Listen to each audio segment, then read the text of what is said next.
A young boy is fired from his job at a diner after helping a struggling disabled veteran eat his meal.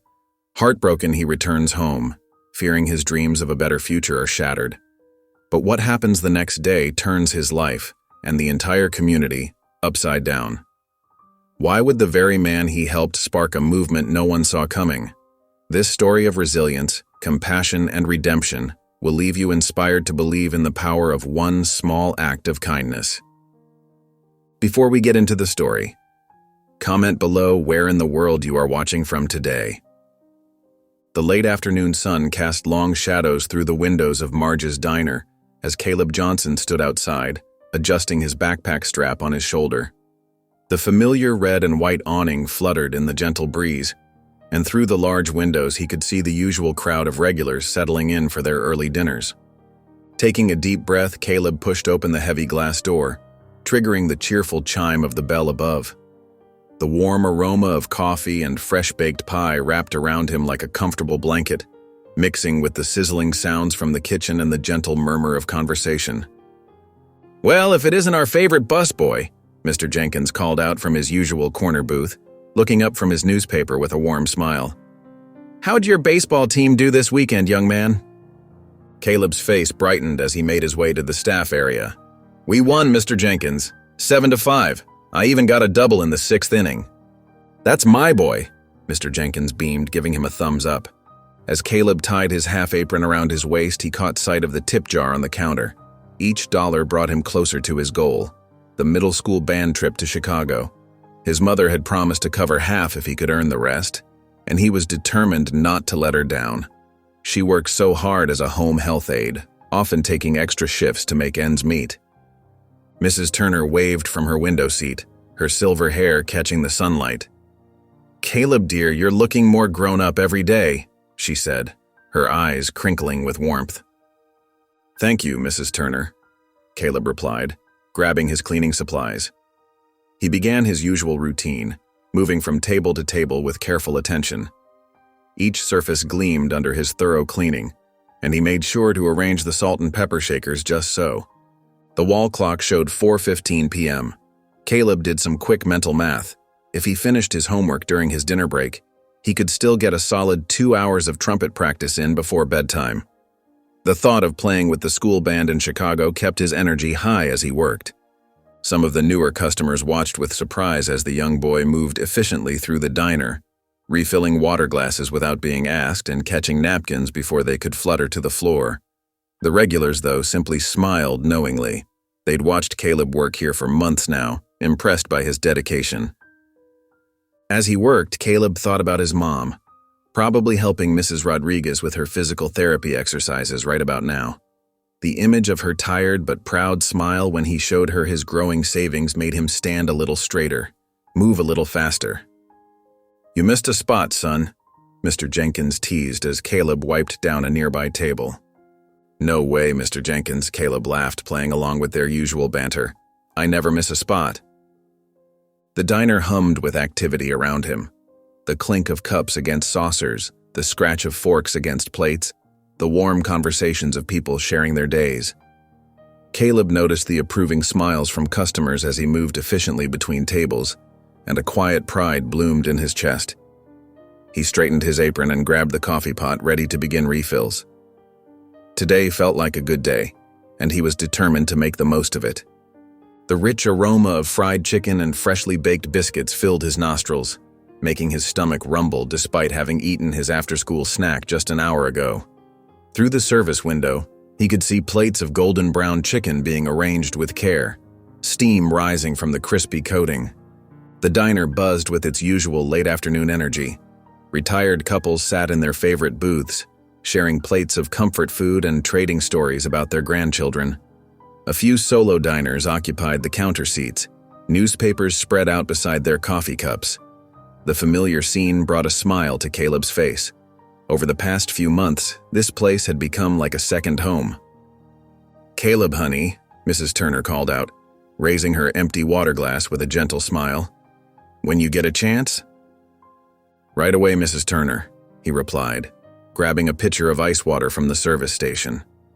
As he moved between tables, his sneakers squeaking slightly on the freshly mopped floor, He fell into the comfortable rhythm he'd developed over his time here. Mr. Jenkins folded his newspaper and watched Caleb work. "You know, son, when I was your age, I couldn't have managed half the responsibility you show here every day." Caleb felt his cheeks warm at the compliment as he carefully filled Mrs. Turner's glass. "Thank you, sir. I just try my best."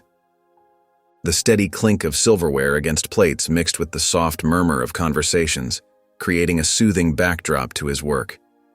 He moved efficiently from table to table, clearing away empty plates and wiping down surfaces until they gleamed. Each completed task brought a small surge of satisfaction, knowing he was one step closer to his goal. A group of elderly ladies at table 6 waved him over. "Such a polite young man," one of them commented as he cleared their plates. "You don't see that much these days." "My grandson could learn a thing or two from you about work ethic," another added, adjusting her glasses to get a better look at him. Caleb thanked them quietly, carefully balancing their plates as he headed toward the kitchen. Each shift at the diner had taught him something valuable: how to handle multiple tasks at once, how to stay calm when things got busy, and most importantly, how to keep going even when he felt tired. As he worked, he thought about how different he felt now compared to his first day on the job. Back then, he'd been nervous about dropping plates or mixing up orders. Now, he moved with confidence, anticipating needs before customers had to ask, remembering regular patrons' preferences, and handling the occasional spill with calm efficiency. Mrs. Turner caught his attention again, this time with a gentle wave. "Caleb, I just wanted to tell you how impressed I am with your dedication. You remind me of my late husband. He started working young too, and it shaped him into the wonderful man he became." "That means a lot, Mrs. Turner," Caleb responded, touched by the comparison. He grabbed a clean cloth and began wiping down a recently vacated table, making sure to get the corners where crumbs like to hide. Carrying a tray of clean glasses back to the counter, Caleb paused for a moment to look around the warm, bustling dining room. The afternoon sun streamed through the windows, casting a golden glow over the checkered floor tiles. He felt a deep sense of purpose as he continued his work, proud to be part of this small but vibrant community. The late afternoon sun cast long shadows through the diner's windows as the lunch crowd thinned out. Caleb moved methodically between tables, his movements practiced and efficient as he gathered empty plates and wiped down surfaces. The familiar rhythm of his work was interrupted when he noticed an unfamiliar figure seated alone in the corner booth, partially hidden by the hanging fern near the window. The man wore a crisp military uniform that seemed to hang a bit loose on his frame, the fabric appearing slightly too large around his shoulders and chest. His wheelchair was positioned at an angle that allowed him some privacy, but Caleb could still see him clearly from where he worked. The sight made Caleb pause mid-wipe, his cleaning cloth hovering over the tabletop as he tried not to stare too obviously. As Caleb resumed his cleaning, he kept glancing over at the soldier.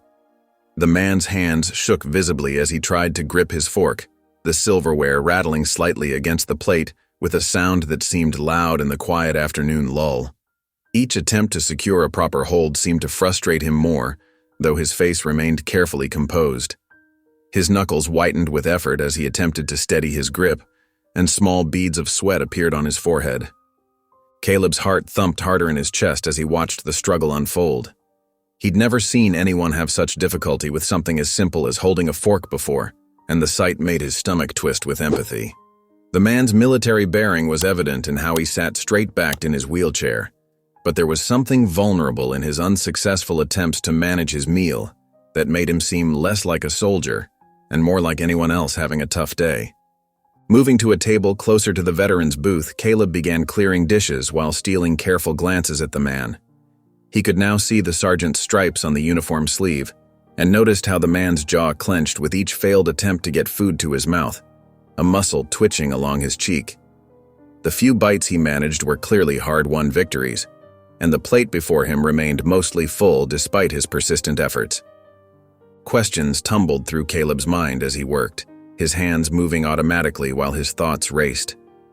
Would offering help embarrass the proud-looking soldier? Was it even his place to step in? He remembered how his mother always said that sometimes people needed help, but were too proud to ask for it. Yet she also taught him about respecting people's dignity, and the balance between the two seemed especially delicate in this situation. The sound of a fork clattering onto the table made Caleb wince in sympathy, the noise drawing a few quick glances from other diners before they politely looked away. He watched as the sergeant closed his eyes briefly, taking a deep breath before making another attempt to grasp the utensil. Caleb's hands slowed in their work as he observed, feeling an increasing urge to do something, anything, to help, even as uncertainty held him back. While wiping down a nearby table, Caleb found himself calculating the best way to approach the situation, his mind running through different scenarios. He noticed how the sergeant's water glass remained untouched, likely too risky to attempt lifting with unsteady hands. The man's meal was barely touched, though he'd been sitting there for at least 15 minutes, the food growing cold on the plate. The pull to help grew stronger with each passing moment, even as doubt nagged at Caleb's conscience. He finished clearing the last table in his section, all the while keeping a watchful eye on the sergeant. Something about the man's quiet dignity in the face of such a simple yet overwhelming challenge touched something deep in Caleb's heart, reminding him of his own struggles and the times when a kind word or helping hand had made all the difference. As he stacked the final plates on his tray, Caleb made up his mind to at least stay close by, ready to help if needed. The sergeant's struggle stirred something in him, a mix of respect for the man's determination and an aching desire to ease his burden even if just a little. The diner's overhead lights flickered on as the afternoon sun dipped lower, casting a warm glow over the scene and somehow making the moment feel more intimate, more important. Caleb watched as another piece of chicken slipped from Sergeant Willis's trembling fork, landing back on the plate with a soft plop. The veteran's face tightened, a mix of frustration and shame flickering across his features as he stared down at his barely touched meal. His shoulders tensed beneath the crisp uniform, and his jaw clenched visibly. Taking a deep breath, Caleb grabbed a fresh plate of warm cornbread from the counter. He held it like a shield as he approached the corner booth, his heart beating faster with each step. The closer he got, the more he could see the slight tremors running through the sergeant's hands as they rested on the table. "Excuse me, sir," Caleb said softly, keeping his voice steady despite his nerves. "Would you like some help?" Sergeant Willis looked up, surprise replacing the frustration on his weathered face. His eyes, a deep brown that had seen more than Caleb could imagine, studied the young boy's face. The veteran's mouth opened slightly, then closed again, pride warring with need. Sergeant Willis started, his voice rough with emotion. "I should be able to manage." As if to prove his point, he reached for the fork again. His fingers trembled more intensely now, and the utensil clattered against the plate. Caleb remained standing quietly, patient and respectful, as the man tried once more without success. "Sometimes," Caleb said gently, "my mom says it's okay to let others help us. It doesn't make us any less strong." The words seemed to touch something in Sergeant Willis. His shoulders relaxed slightly, and he looked at Caleb with new consideration. After a long moment, he gave a small nod, barely perceptible but clear in its meaning. Caleb set down the cornbread and moved closer to the wheelchair. He knelt beside it, picking up the fork with careful movements. The diner's usual sounds seemed to fade into the background as he focused on helping the veteran eat with dignity. "Thank you," Sergeant Willis whispered after the first few bites, his voice thick with emotion. Caleb continued feeding him slowly, making sure each bite was manageable. They fell into a natural rhythm, neither feeling the need to fill the silence with words. The simple act of helping someone eat became something profound, a bridge between two very different lives. As they continued, Sergeant Willis gradually relaxed more, accepting each bite with growing ease. The initial awkwardness melted away, replaced by a comfortable understanding between them. Caleb noticed how the man's eyes grew clearer as if a weight was lifting from his shoulders. Their eyes met during a brief pause, and Caleb saw a tear trace its way down the veteran's cheek. The droplet caught the sunlight, a silent testament to the impact of this simple act of kindness. Caleb felt his own throat tighten with emotion as he continued his task, aware that something important was happening in this quiet moment. Around them, the diner continued its usual afternoon routine, though several patrons had noticed the scene unfolding in the corner booth. Their presence faded into the background as Caleb focused solely on helping Sergeant Willis finish his meal, one careful bite at a time. The afternoon light streamed through the diner's windows, casting a warm glow over Caleb and Sergeant Willis as they sat together in their corner of understanding. Caleb's steady hand guided each spoonful with careful precision, watching as the veteran's jaw trembled slightly with each bite. Though neither spoke, their shared moment carried a weight that filled the space between them, creating an almost tangible connection that seemed to pulse with each heartbeat. Sergeant Willis's eyes, deep pools of emotion, met Caleb's with each careful movement. The veteran's weathered face softened as the young boy continued his gentle assistance, never rushing, never faltering in his dedication to help. The simple act of feeding someone had transformed into something sacred, a bridge between generations built on pure compassion, strengthened by every careful motion and patient pause. Around them, the usual bustling atmosphere of Marge's diner began to shift. The clinking of silverware grew quieter, conversations dwindled to whispers, and eyes turned toward the corner booth. Mrs. Turner, seated at her regular spot by the window, pressed a napkin to her lips, her eyes glistening. Mr. Jenkins set down his coffee cup, watching the scene unfold with quiet reverence, his half-eaten slice of apple pie forgotten. Sergeant Willis swallowed hard, his throat working against emotion. "Thank you," he whispered, the words coming out rough and barely audible. His hands, still trembling in his lap, clenched slightly as he fought to maintain his composure. A single tear escaped, trailing down his weathered cheek. At a nearby table, an elderly couple leaned close together, their voices soft but carrying in the hushed diner. "Would you look at that?" the woman murmured to her husband, squeezing his hand tightly. "Such a beautiful thing to witness." Her husband nodded silently, removing his glasses to wipe at his eyes. A young woman in a red sweater at the counter slowly raised her phone, her fingers shaking slightly as she captured the moment. Tears traced silent paths down her cheeks as she recorded the simple act of kindness unfolding before her. She pressed her other hand to her heart, as if trying to contain the emotions welling up inside. The usual symphony of diner sounds faded to near silence. The whirring of the ceiling fans became prominent in the quiet, their steady rhythm accompanying the gentle movement of Caleb's hand as he continued to help Sergeant Willis with his meal. The veteran's eyes brimmed with unshed tears, each one threatening to spill over as Caleb offered another careful spoonful, his young face a picture of pure concentration and care. Caleb remained focused solely on his task, unaware of the phones now raised around the diner or the misty-eyed observers. For him, the world had narrowed to this single purpose, helping someone who needed it. The connection between them deepened with each passing moment, a wordless understanding that transcended age, race, and circumstance, building a bridge of humanity that touched everyone who witnessed it. The ceiling fans continued their steady whir overhead, now the dominant sound in the hushed diner. Patrons sat still in their seats, their own meals forgotten as they watched the young boy and the veteran share this profound moment of human connection. The afternoon sun continued its gentle descent, painting the scene in ever-warming hues of gold and amber, as if nature itself was blessing this simple act of kindness. The peaceful hush that had settled over the diner shattered like fine china hitting tile floor. Mr. Grady's heavy footsteps thundered across the dining room, each step punctuated by the jangle of keys at his belt. The diner owner's face was flushed red, his thick eyebrows drawn together in a scowl as he approached Caleb and Sergeant Willis's table. The fluorescent lights overhead seemed to grow harsh and glaring, casting stark shadows across the scene.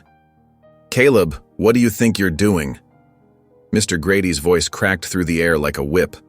The spoon in Caleb's hand froze halfway between the plate and Sergeant Willis's mouth, small drops of gravy falling back to the dish. Caleb's eyes widened as he turned to face his boss, his heart suddenly pounding against his ribs. The collar of his uniform shirt felt too tight around his neck. "Sir, I was just—" Caleb started, his voice small but steady, his hands beginning to tremble slightly. "Just what? Neglecting your other duties?" Mr. Grady cut him off, gesturing wildly at the rest of the diner. The veins in his neck stood out as he spoke. There are tables that need clearing and customers waiting for service, but here you are, focused on someone who's already paid. From across the room, Mr. Jenkins stood up from his usual spot, his coffee cup rattling against its saucer. "Now hold on a minute," he called out, his weathered face creased with concern.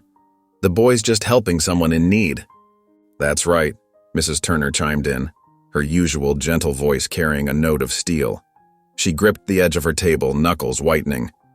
"You should be proud to have such a caring young man working here." Mr. Grady raised his hand dismissively, silencing their protests, his wedding ring catching the light as he moved. "This is my business, and I'll run it how I see fit." He turned back to Caleb, who had carefully set down the spoon and risen to his feet, his shoulders straight despite his fear. "You're here to work, not play nurse to every customer who comes through that door." "But Sergeant Willis needed help," Caleb explained, his voice trembling slightly, but his gaze steady. A bead of sweat rolled down his back. "I couldn't just—" "You couldn't just do your job?" Mr. Grady's voice rose even louder, causing several customers to flinch and silverware to clatter against plates. "That's exactly what you're supposed to do. Your job is to serve food, clear tables, and keep this place running smoothly." The young woman who had been recording earlier spoke up from her spot at the counter, her phone still held high.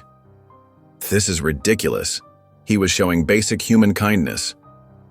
Mr. Grady's face grew even redder, the color spreading down his neck to the collar of his white shirt. His next words exploded across the diner like a thunderclap. "You're fired!" Caleb stood motionless, the words hitting him like a physical blow. His mouth opened slightly, but no sound came out. The dream of his band trip, which had seemed so close just moments ago, began crumbling before his eyes. The sound of his own heartbeat drowned out the murmurs of shock from the other customers. The diner fell into a heavy silence as Mr. Grady's words hung in the air. Caleb's fingers trembled as they found the knot of his apron, fumbling to untie it. The familiar faces of regular customers watched him with a mixture of sympathy and helplessness. Mrs. Turner dabbed at her eyes with a napkin, while Mr. Jenkins shook his head in disgust, his coffee cup forgotten on the table in front of him. "This isn't right," someone muttered from the back of the diner. A few others nodded in agreement, but no one dared to speak up louder. Caleb's cheeks burned hot as he finally worked the knot loose. The apron, still warm from his body, felt heavier than usual in his hands. He could feel everyone's eyes on him as he folded it carefully, a habit his mother had instilled in him. The familiar checkered pattern blurred beneath his trembling fingers as he smoothed each crease with extra attention, trying to delay the inevitable. "Mr. Grady, please reconsider," Mrs. Turner pleaded, her voice wavering. "Caleb's such a good boy. He's never been late, never complained about anything." Mr. Grady's arms remained firmly crossed over his chest, his jaw set like concrete. The fluorescent lights cast harsh shadows across his face, making him look older and sterner than usual. "My decision is final." Behind Caleb, Sergeant Willis's wheelchair scraped against the floor as he tried to move. "Son, wait." The veteran's words cut short as his wheelchair caught on the table leg with a harsh, metallic sound. The frustration on his face matched the tremor in his hands as he struggled to free himself, his military medals clinking softly against his chest with each movement. Caleb turned toward him briefly, their eyes meeting. The veteran's face showed a mix of gratitude and distress that made Caleb's throat tighten. The same man he'd helped just minutes ago now couldn't help him in return. Unable to bear it any longer, he thrust the folded apron into Mr. Grady's hands and bolted for the door, the little bell above it ringing sharply in the silence. The evening air hit his face like a splash of cold water. Caleb's feet carried him down the sidewalk, past the hardware store where he usually waited for his mom to pick him up, past the corner drugstore with its flickering neon sign that cast alternating red and blue shadows on the wet pavement. His vision blurred as tears welled up in his eyes, the familiar storefronts becoming watery smudges in the growing darkness. "Did I do something wrong?" he whispered to himself, his footsteps echoing off the empty storefronts. The memory of Sergeant Willis's trembling hands and grateful eyes clashed with Mr. Grady's angry face in his mind. His chest felt tight, like someone had wrapped a belt around it and pulled too hard. Each breath came with effort, like the air itself had gotten heavier. And the streetlights were just beginning to flicker on as Caleb walked aimlessly, his backpack feeling twice as heavy as usual. His homework assignments and textbooks seemed to mock him now. What good was being a straight-A student if he couldn't even keep a simple diner job? He could still hear the echo of Mr. Grady's voice in his head, still feel the burning shame of being fired in front of everyone.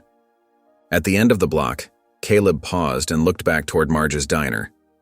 Through the large windows, he could see people still gathered, some standing and gesturing animatedly.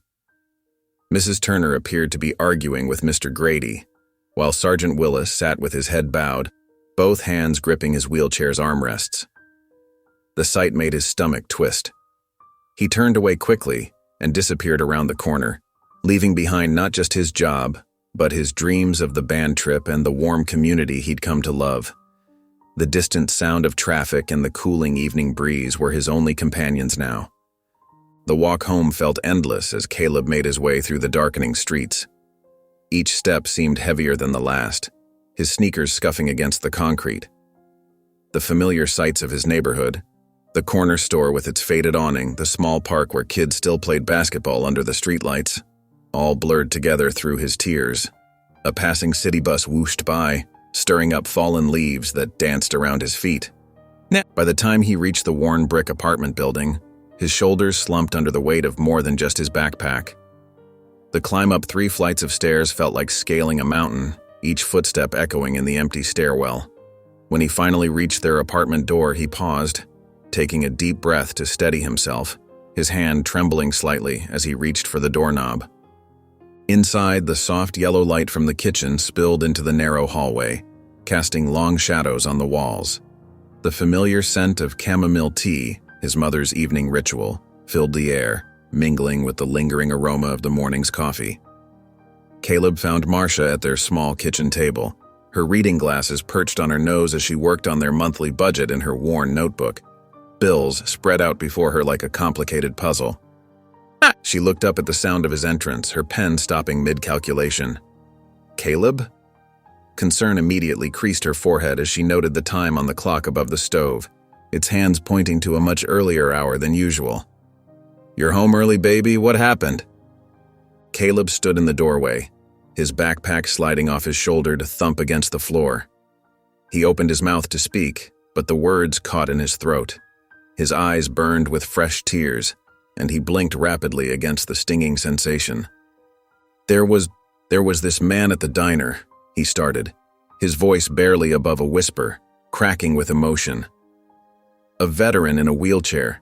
His hands were shaking so bad he couldn't eat, and He swallowed hard, still avoiding his mother's gaze, focusing instead on the familiar chip in the kitchen tile. "I helped him. I fed him his dinner."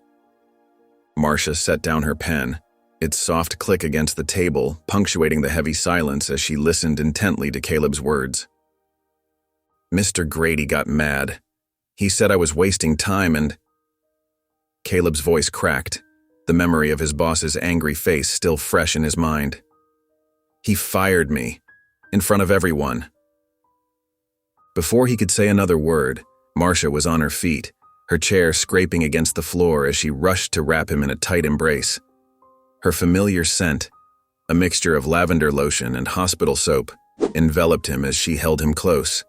Caleb buried his face in her shoulder, finally letting his tears fall freely, his body shaking with quiet sobs. "Listen to me," Marcia said softly, running her hand over his back in soothing circles, just as she had done since he was small. "What you did today, that wasn't wrong. That was beautiful, Caleb. Sometimes people act out of their own pain or prejudice, but that doesn't make your kindness any less valuable." She pulled back slightly, cupping his face in her hands, her thumbs gently wiping away his tears. "You saw someone who needed help, and you helped them. That's exactly what I've raised you to do." Caleb leaned into his mother's embrace again, finding comfort in her warmth. Her words settled over him like a familiar blanket, easing some of the sharp edges of his pain. Though the ache of losing his job still throbbed, his mother's quiet wisdom helped him remember why he'd made that choice in the first place. The kitchen clock ticked steadily in the background, marking time as mother and son stood together in their small kitchen. Marcia stroked his hair gently as she held him, her presence a steady anchor in the storm of his emotions. In her arms, Caleb found a small measure of peace, even as questions about the future lingered in his mind like shadows at dusk. The evening light continued to fade outside their window, but in that moment, wrapped in his mother's understanding embrace, he felt just a little bit stronger. Marcia gently guided Caleb to the kitchen table, pulling out a chair for him. The overhead light cast soft shadows across his face, highlighting the tear tracks on his cheeks and the slight quiver of his bottom lip. His shoulders remained slumped as he sat down, his hands folded tightly in his lap, knuckles white with tension. The familiar hum of their old refrigerator filled the otherwise quiet kitchen. "Tell me everything," Marcia said softly, keeping her hands on his shoulders. The gentle pressure seemed to ground him, and she could feel some of the tension leaving his muscles beneath her fingertips. Her touch carried years of maternal comfort, speaking volumes without words. Caleb took a shaky breath, his chest rising and falling unevenly. "I was just trying to help," he started, his voice barely above a whisper. The veteran, his hands were shaking so bad, Mom, he couldn't even hold his fork. The other customers were staring, but nobody was doing anything. He picked at a loose thread on his shirt, twisting it between his fingers until it started to unravel. I couldn't just watch him struggle. It wasn't right. Marcia nodded encouragingly, rubbing small circles on his back as he continued, her touch steady and reassuring. But now, his voice cracked, and fresh tears welled in his eyes, catching the kitchen light. "I won't be able to save up for the band trip. All those hours I worked, getting up early every weekend, and now..." He looked up at his mother, his expression filled with guilt and disappointment. "I'm sorry, Mom. I know how hard you work, and I was supposed to help with this. And now I've messed everything up. I let you down." "Caleb Johnson," Marcia said firmly, though her voice remained gentle, carrying the warmth that only a mother's love could convey. "Look at me." She waited until his eyes met hers, seeing the storm of emotions in them. "What you did today shows exactly the kind of person you are. Helping someone in need doesn't make you weak. It makes you strong. Sometimes the right choice is the hardest one to make." She pulled her chair closer to his, the legs scraping softly against the linoleum floor, though her heart ached seeing him so distressed. "We'll find another way to save for that trip. There are always options." The words came easily, even as she mentally calculated their tight budget and mounting bills, the stack of unopened envelopes on her desk flashing through her mind. But those were her worries to bear, not his. "But what if we can't?" Caleb's voice trembled, his words catching in his throat. "What if I miss out on everything because Because you showed kindness?" Marcia interrupted softly, her eyes full of understanding. "Because you saw someone struggling and chose to help? Baby, those aren't things to regret. Not ever." She could see the conflict in his eyes, the pride in knowing he'd done the right thing, warring with the very real fear of missing out on something he'd worked so hard for. His trumpet case sat in the corner of the room, a silent reminder of his dreams. Marcia felt the familiar weight of their financial struggles pressing down on her shoulders, but she kept her expression calm and encouraging. Her son needed her strength right now, not her worries. Marcia pulled him into another hug, feeling him lean into her embrace, his tears dampening her work uniform.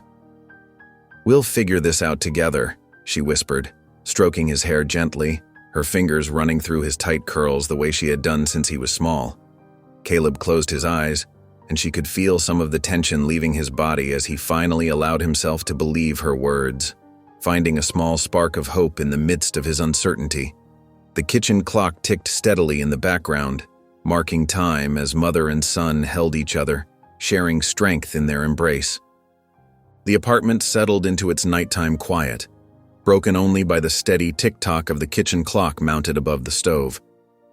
Marcia sat in her favorite spot by the window, her hands wrapped around a cooling cup of tea as she gazed at the streetlights below. The day's events weighed heavily on her mind, though she tried not to let it show. The steam from her chamomile tea curled upward in delicate wisps, carrying with it the gentle scent that usually helped ease her worries. In the bathroom, she could hear Caleb finishing his evening routine, the water running as he brushed his teeth. The familiar sounds usually brought her comfort, but tonight they reminded her of all the uncertainties they faced. She could hear him humming softly, a habit he'd had since he was little, and the sound made her heart ache with love and concern. The sudden sharp knock at the door made them both jump. Marcia straightened in her chair, setting down her tea with a quiet clink against the side table. Caleb emerged from the bathroom, his face curious as he padded across the worn carpet to the front door. Standing on tiptoe, he pressed his eye to the peephole, his hand resting against the door frame for balance. His surprised intake of breath made Marcia rise from her chair. Caleb pulled open the door to reveal Sergeant Willis sitting in his wheelchair, looking tired but determined. In his trembling hands, he held a white envelope, slightly crumpled at the corners as if he'd been holding it tightly during his journey. "I had to find you," Willis said, his voice quiet but steady. His military uniform was still crisp, though his shoulders showed the strain of what must have been a long search. The hallway lights cast deep shadows under his eyes, highlighting his exhaustion. Marcia moved to stand behind Caleb, her maternal instincts automatically kicking in. But as she took in Willis's earnest expression and the way he held himself with dignity despite his obvious exhaustion, her protective stance softened. The sincerity in his eyes spoke volumes about his intentions. "Please," Willis said, extending the envelope toward Caleb with slightly shaking fingers. "This is something I needed to give you in person." The fluorescent lights from the hallway flickered slightly, casting moving shadows across his face. Caleb accepted the envelope carefully, glancing up at his mother before opening it. Inside was a handwritten note, the letters somewhat uneven but clearly penned with great care and effort. As they read together, Marcia felt her heart warm at the heartfelt words of gratitude, explaining how much Caleb's simple act of kindness had meant to the veteran. The paper trembled slightly in Caleb's hands as he read. "Thank you for coming all this way," Marcia said warmly, genuinely touched by the man's gesture. She noticed how Willis's wheelchair had left slight marks on the hallway carpet, showing the determination of his journey. Willis ducked his head slightly, a hint of color touching his cheeks. "Took me 3 tries to find the right building," he admitted with a small chuckle. "Your neighbors are very protective. Wouldn't tell me which apartment was yours until I convinced them I wasn't selling anything." His hands fidgeted with the wheels of his chair as he spoke. Caleb laughed softly at that, and even Marcia couldn't help joining in. The shared moment of humor seemed to ease some of the formality between them, filling the narrow hallway with warmth. As Willis prepared to leave, he turned his wheelchair slightly in the doorway. "I won't forget what you did for me, Caleb," he said solemnly. "You reminded me that there's still good in the world." His words carried the weight of someone who had seen both the best and worst of humanity. They watched as he wheeled himself back into the hallway, Caleb standing straighter than he had all evening, a new light of hope kindling in his eyes. The sound of the wheelchair's wheels grew fainter as Willis disappeared around the corner, leaving behind an atmosphere of quiet dignity and renewed purpose. The small lamp beside the couch cast a warm glow over Marcia and Caleb as they sat together, the white envelope resting between them on the worn cushions. The evening shadows stretched long across their small living room, and the distant sound of city traffic provided a gentle backdrop to their moment. Caleb's fingers trembled slightly as he reached for it, carefully pulling out the folded paper inside. The military stationery felt thick and official under his touch, the watermark catching the light as he turned it over. Marcia shifted closer, her shoulder pressed against his in silent support as he unfolded the note. The familiar scent of her lavender lotion wrapped around him like a comfort blanket. Sergeant Willis's handwriting was shaky but determined, each word carefully formed across the page, the blue ink stark against the cream paper. "Dear Caleb," he began reading aloud, his voice soft in the quiet apartment. What you did for me today meant more than you could possibly know.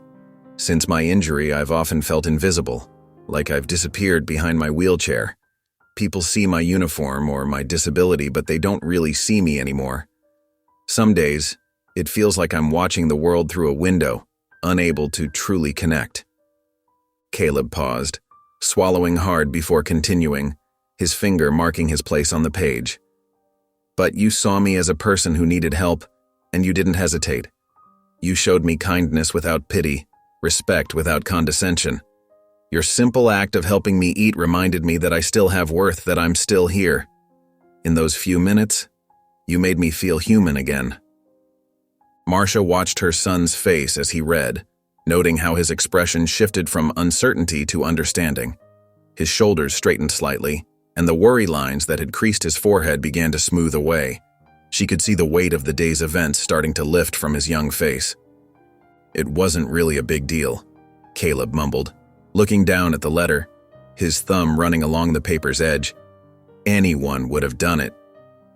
But they didn't, honey, Marcia reminded him gently, reaching over to squeeze his knee. You were the only one who stepped forward. Sometimes the simplest choices make the biggest difference. Caleb sat quietly for a moment, processing this truth. The tick of the wall clock filled the silence as he thought about Willis's words about feeling invisible, about how a simple act of kindness had made such a difference. Maybe what seemed small to him had felt enormous to someone else.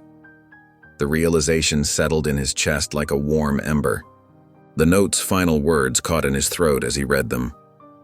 Thank you for showing me that compassion still exists in this world. You may have lost your job, but you've gained something far more valuable. The knowledge that you have the power to change someone's life for the better. Never forget that kindness, no matter how small, creates ripples that touch countless shores. With deepest gratitude, Sergeant James Willis. Carefully folding the note along its creases, Caleb placed it on the coffee table, where it sat like a treasure among the scattered magazines and remote controls. He turned to his mother, his eyes bright with new understanding, a small smile tugging at the corners of his mouth. Maybe I didn't lose everything after all, he said softly.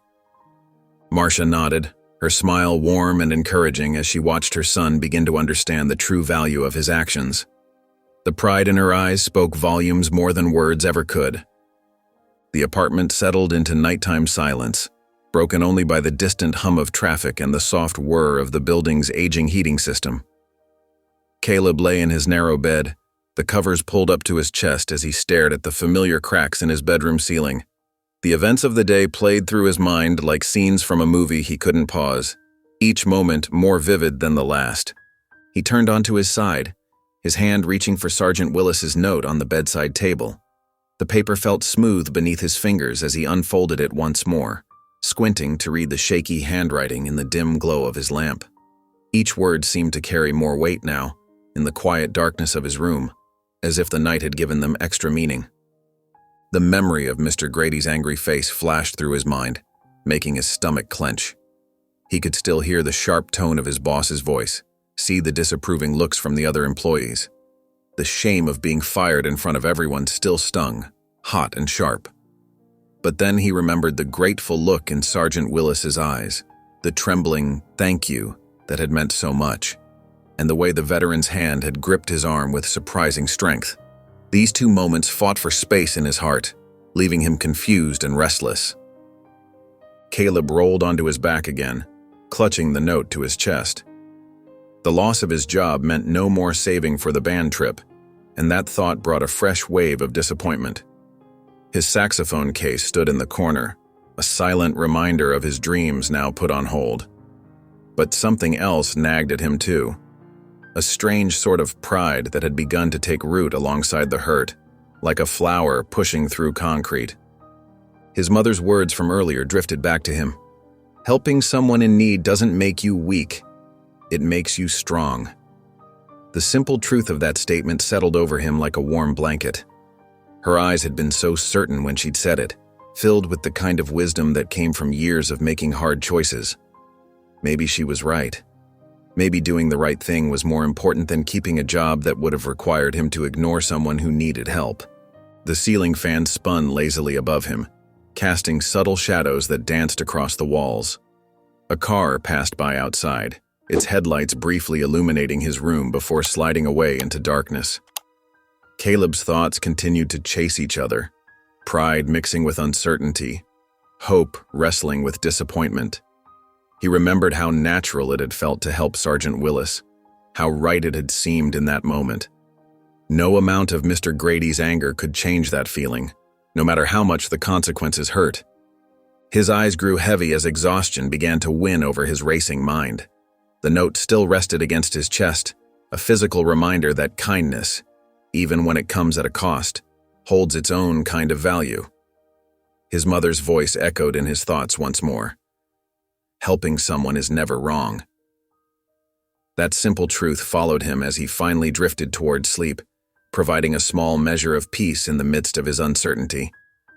Outside his window, the city settled deeper into night, wrapping his troubled thoughts in its quiet embrace. The early morning sunlight filtered through the kitchen window as Caleb stirred from his sleep. The sound of muffled voices drifted into his room, accompanied by the persistent buzzing of a phone. He blinked, trying to clear the fog of sleep from his mind as he registered his mother's voice. Calm but different somehow, filled with an unfamiliar note of surprise. Pushing back his covers, Caleb sat up and listened more intently. The constant buzz of incoming calls seemed unusual for their quiet apartment. His mother rarely received calls this early, especially on a weekend. "Yes, I understand. No, we're not ready to make any statements at this time," Marcia's voice carried through the thin walls. Caleb's curiosity grew with each passing moment. Still in his pajamas, Caleb padded into the kitchen. Marcia stood by the counter, her phone pressed to her ear. She wore the same clothes as yesterday, suggesting she hadn't slept much. As she ended one call, the phone immediately lit up with another incoming number. "Mom?" Caleb asked quietly. "What's going on?" Marcia looked at her son, her expression a mix of maternal concern and something else. Pride, maybe, or amazement. She held up one finger, quickly finished her current call, and turned to face him fully. "Honey, someone took a picture of you helping Sergeant Willis yesterday," she explained gently. "It's all over the internet now. People are sharing it everywhere, and it's causing quite a stir." Caleb's stomach dropped. "What do you mean, everywhere?" "The local news stations want to interview you. Social media is full of people talking about what happened. Most of them supporting you, actually. They're calling you a hero for helping Sergeant Willis." The phone buzzed again in Marcia's hand. Caleb sank into a kitchen chair, his mind whirling. He hadn't wanted attention. He'd just wanted to help someone who needed it. The thought of cameras and interviews made his palms sweat. "Some people are pretty angry at Mr. Grady," Marcia continued, declining another call. "They're saying it wasn't right to fire you for helping someone." "But I don't want trouble," Caleb protested, his voice small. "I just did what felt right." Marcia moved to sit beside him, placing a reassuring hand on his shoulder. "And that's exactly what makes you special, sweetheart. You didn't do it for attention or praise. You did it because you have a good heart." The phone buzzed again, making them both jump. Caleb stared at it, feeling overwhelmed by the weight of public attention.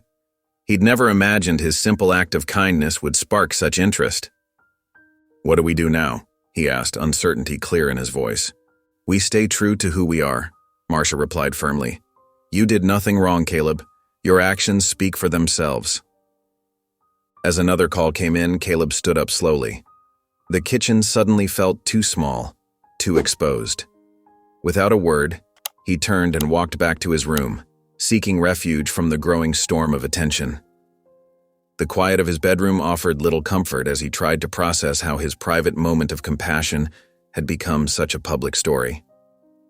The mid-morning sun cast long shadows across the apartment complex as Caleb stood by the window, his fingers gripping the edge of the curtain. Outside, a crowd had gathered, reporters with microphones, camera operators adjusting their equipment, and news vans with their satellite dishes pointed skyward. The sight made his stomach twist into knots. "Channel 5 News is reporting live from..." One reporter's voice carried through the thin walls.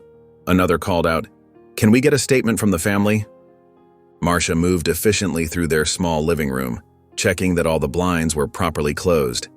Their neighbor, Mrs. Rodriguez from apartment 3B, knocked on their door to express her support, but her eyes held an unmistakable glimmer of curiosity. "Such a sweet boy," Mrs. Rodriguez said to Marcia in the hallway. "But maybe the diner owner had his reasons?" Through the door, Caleb could hear other neighbors discussing the situation. Some defended him passionately, while others questioned his actions. "That Grady fellow was way out of line," Mr. Peterson from upstairs declared. "Firing a kid for helping someone? There's more to this story. Mark my words." "But what about his other duties?" someone else countered. "Running a business isn't easy." The radio in their kitchen crackled with Mr. Grady's voice, making Caleb freeze mid-step.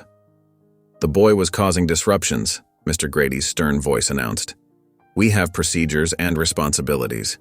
Customers were being neglected while he focused on one person who had already finished their meal. Heat rushed to Caleb's face as he heard these words. The embarrassment felt like a physical weight pressing down on his shoulders. He'd never meant to cause trouble or attract attention. The memory of helping Sergeant Willis, which had felt so right at the moment, now seemed tainted by all the speculation and criticism. Marcia noticed her son's distress and quickly switched off the radio. "Don't listen to that nonsense," she said firmly, but Caleb could see the worry lines around her eyes. More voices filtered up from the street below. "It's discrimination, plain and simple," one woman shouted. "They fired that poor boy because he showed kindness to a white veteran." "Maybe he was just trying to get attention," another voice responded. "Kids these days do anything for social media fame." Each comment, whether positive or negative, made Caleb shrink further into himself. The simple act of helping someone who needed it had somehow transformed into something bigger, more complicated, and far beyond his control. Mrs. Thompson from next door brought over a plate of cookies, but her questions felt more like an interrogation. "Did you know someone was filming? Were you trying to make a statement about veterans' rights?" Caleb retreated to the window again, watching the crowd below grow larger. News crews interviewed people on the sidewalk, their cameras catching every opinion and reaction. He slowly pulled the curtains closed, wishing he could make the whole situation disappear just as easily. Behind him, Marcia's warm hand settled on his shoulder. "Remember," she said softly, "what matters is what was in your heart when you helped that man. All this noise? It's just noise." The morning sun filtered through the leaves as Caleb walked beside his mother toward the small neighborhood park. After a sleepless night filled with worried thoughts and tossing in his bed, he had asked Marcia if he could meet with Sergeant Willis, hoping to find some peace away from the reporters camped outside their apartment building. The morning air was crisp and clean, offering a brief respite from the tension that had built up over the past few days. When they arrived at the park, they found Willis already waiting, his wheelchair positioned next to a weathered wooden bench beneath a sprawling oak tree. His military cap was pulled low over his eyes, but he brightened visibly when he saw them approach. Marcia gave Caleb's hand a gentle squeeze before stepping back, allowing him some privacy with the veteran. She settled on a nearby bench close enough to watch over her son, but far enough to give them space. "Thank you for coming," Caleb said softly, settling onto the bench beside Willis's wheelchair. His sneakers scuffed against the dirt path beneath them. In the distance, children's laughter rang out from the playground, the sound oddly jarring against his somber mood. The morning dew still clung to the grass around them, sparkling in the early light. Willis studied Caleb's face, noting the dark circles under his eyes and the slump in his shoulders. The boy looked like he carried the weight of the world. "Something's weighing on you, son," he said, his voice gentle but firm. "Want to talk about it?"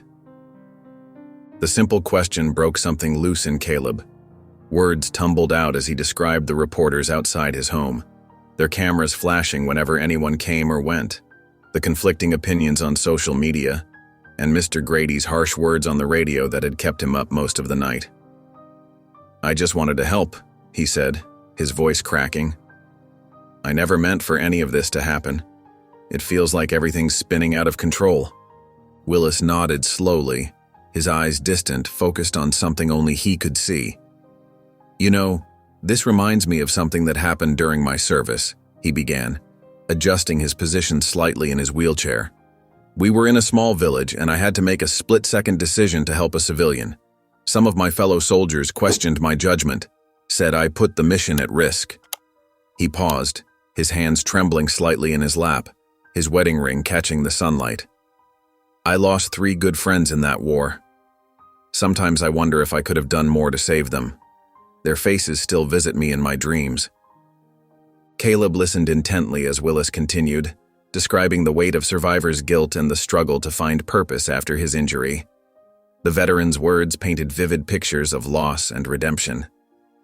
For a long time I felt invisible, Willis admitted, his voice rough with emotion. People would look past me, around me, through me, but you... His voice softened. You saw me as a person who needed help. Nothing more. Nothing less. That meant everything. The veteran's words hung in the air between them, heavy with meaning. A gentle breeze rustled the leaves overhead, creating dancing shadows on the ground. More children had gathered at the playground, their excited shouts providing a constant backdrop to their conversation. A red cardinal landed on a nearby branch, its bright feathers a splash of color against the green leaves. Sometimes the right thing feels wrong because of how others react, Willis continued, watching the bird hop from branch to branch. But that doesn't change the truth of what's in your heart. The world needs more people willing to stop and help, not fewer. Caleb felt tears prick at his eyes but blinked them back, swallowing hard against the lump in his throat. How do you handle it when people judge you without knowing the whole story? Willis shifted in his wheelchair, turning to face Caleb more directly. The morning sun highlighted the silver in his hair and the lines of experience on his face. You remember why you did what you did. You hold on to that truth like an anchor. He placed a steady hand on Caleb's shoulder, his grip firm and reassuring. Your kindness reminded me that there's still good in this world, son. Don't let anyone take that away from you. Sometimes the bravest thing we can do is stay true to ourselves when the world tries to change us. The autumn breeze rustled through the oak leaves above them as Sergeant Willis shifted in his wheelchair, his expression softening. His weathered hands, marked with old scars, adjusted the blanket across his legs as he spoke. Tell me about what you like to do when you're not helping old soldiers like me, he said, a gentle smile playing at the corners of his mouth. Caleb's posture relaxed slightly at the change in topic, his shoulders dropping away from his ears. Well, I really love music, he said, his eyes lighting up with genuine enthusiasm. I play the trumpet in school band. Been playing since 5th grade. A trumpet player, Willis exclaimed, his face brightening as memories flooded back. Now that takes me back. We had this guy in our unit, Jimmy Martinez, who'd brought his harmonica with him. Used to play for us during the quiet moments when the desert nights felt endless. Caleb leaned forward, intrigued by the mention of desert nights and soldiers with harmonicas. What kind of songs did you guys sing? Willis chuckled, the sound warm and rich like honey. Oh, some were pretty silly.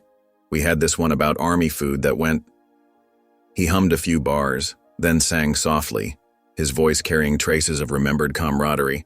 Powdered eggs and mystery meat, wonder what we're gonna eat? The ridiculous lyrics made Caleb laugh, the sound genuine and unburdened for the first time in days. His whole face transformed with joy, showing the carefree 12-year-old beneath his recent troubles. Willis joined in, sharing more stories about impromptu concerts and makeshift camps and how music had helped them cope with homesickness and fear, painting vivid pictures of soldiers finding comfort in melody. You know, Caleb said, fidgeting with the hem of his t-shirt. I've been saving up to go on this band trip. We're supposed to perform at this big festival. His voice trailed off as he remembered losing his job at the diner, the memory dimming his earlier brightness. Willis noticed the shift in Caleb's mood but kept the conversation flowing, his voice gentle and encouraging. Music has a way of bringing people together, he said thoughtfully, his fingers tapping a quiet rhythm on his armrest. Since my injury, most people, they see the wheelchair first. Their eyes slide right past me, like I'm part of the furniture. He paused, his hands resting quietly in his lap, the afternoon sun highlighting the silver in his hair. But you didn't do that. You saw me, really saw me, as a person who needed help. Caleb absorbed these words, understanding dawning in his young face. His dark eyes grew thoughtful as he considered the deeper meaning behind Willis's words. "I just did what felt right," he said softly. "And that's what makes it special," Willis replied, leaning forward slightly. "You didn't see a uniform or a wheelchair. You just saw someone who needed a hand." He smiled, the afternoon sun catching the moisture in his eyes. "That meant more to me than you know." They sat together, watching the children play on the swings, their laughter carrying across the park. Willis shared more stories about his unit's musical adventures, including a memorable Christmas concert where they'd used empty ration cans as percussion instruments and fashioned decorations from parachute cord. Caleb talked about his favorite pieces to play on the trumpet and how music made him feel free, his hands moving expressively as he described the rush of hitting a perfect high note. As the afternoon light began to soften, casting long shadows across the park grass, both felt the weight of their earlier worries lifting. The gentle breeze carried the scent of autumn leaves and distant wood smoke. Their shared appreciation for music had created a bridge between their different worlds, making their age difference and circumstances seem less significant. In that moment, they were simply two musicians sharing stories, finding common ground in the universal language of melody. The walk home from the park felt different to Caleb. Though the streets were familiar, hushed conversations caught his attention like never before. Outside the local grocery store, two elderly women huddled together, their voices carrying on the autumn breeze, their wool scarves fluttering in the wind. "Can't believe they're losing so many customers," one woman said, shaking her head, her silver hair catching the late afternoon light. "Well, what did Grady expect? Firing that sweet boy," the other replied before noticing Caleb and falling silent, her eyes widening with recognition. Caleb quickened his pace, his chest tightening as more snippets of conversation reached his ears. Boycott seemed to echo from every corner, making his shoulders hunch with each step. The familiar neighborhood suddenly felt like a maze of whispers and pointed looks. When he reached home, Marcia was sitting at the kitchen table, her face creased with concern as she scrolled through her phone. The warm smell of fresh coffee filled the air as she looked up when Caleb dropped his backpack by the door with a heavy thud. "Come here, baby," she said softly, patting the chair beside her. "We need to talk about what's happening." Caleb slid into the chair across from her, his stomach churning like a stormy sea. Marcia reached across and took his hand, her warm fingers wrapping around his trembling ones. "The community is divided," she explained gently, her voice steady and calming. "Many people are angry at Mr. Grady for firing you. They're choosing not to eat at the diner anymore as a way to show their support for you. The parking lot was nearly empty when I drove past today." "But that means the other workers might get hurt too," Caleb said, his voice barely above a whisper, his eyes fixed on the wooden table's scratched surface. Marcia nodded, her expression thoughtful. "Some folks are saying the same thing. They think the boycott is unfair to the other employees even though they agree Mr. Grady was wrong to fire you. It's complicated, sweetheart." Hoping to clear the air, Caleb agreed to speak with a few local reporters. He carefully explained how he'd only wanted to help Sergeant Willis, that he hadn't meant to cause any trouble. His hands fidgeted in his lap as he spoke, trying his best to choose the right words. But when the stories came out, his words seemed twisted and strange, like a reflection in a funhouse mirror. "Local Teen Spark Civil Rights Debate," one headline blazed across his screen. Another read, "Diner Drama, Young Hero or Workplace Disruption." The comments section underneath buzzed with heated arguments from both sides. "Mom," Caleb said, pushing his phone away in frustration, the device sliding across the smooth table surface. "I didn't want any of this. What if someone loses their job because people stop coming to the diner?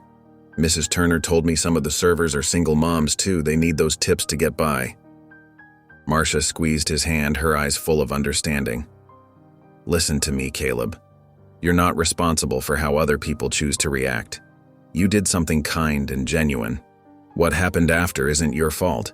Sometimes doing the right thing has complicated results." Caleb pulled up another news article on his phone, his face falling as he read the latest headlines about the growing controversy. The weight of unintended consequences pressed heavy on his young shoulders, making him feel years older than his 12 years. "I just wanted to help someone," he mumbled, staring at the screen as its blue light illuminated his worried features.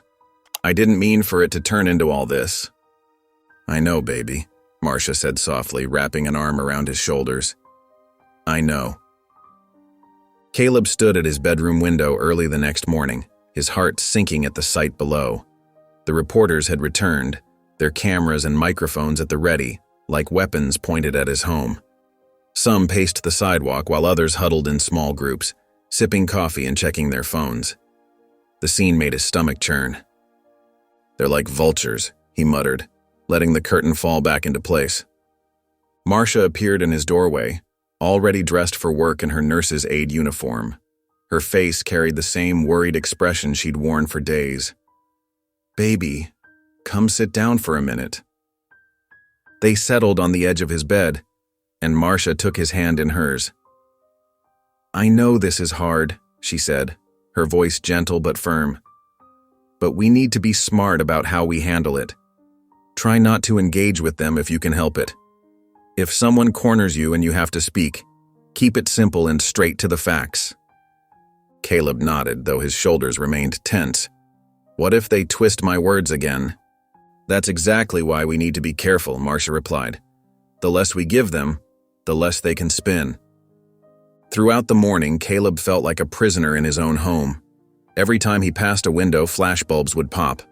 When he tried to read a book, the murmur of voices from outside made it impossible to concentrate.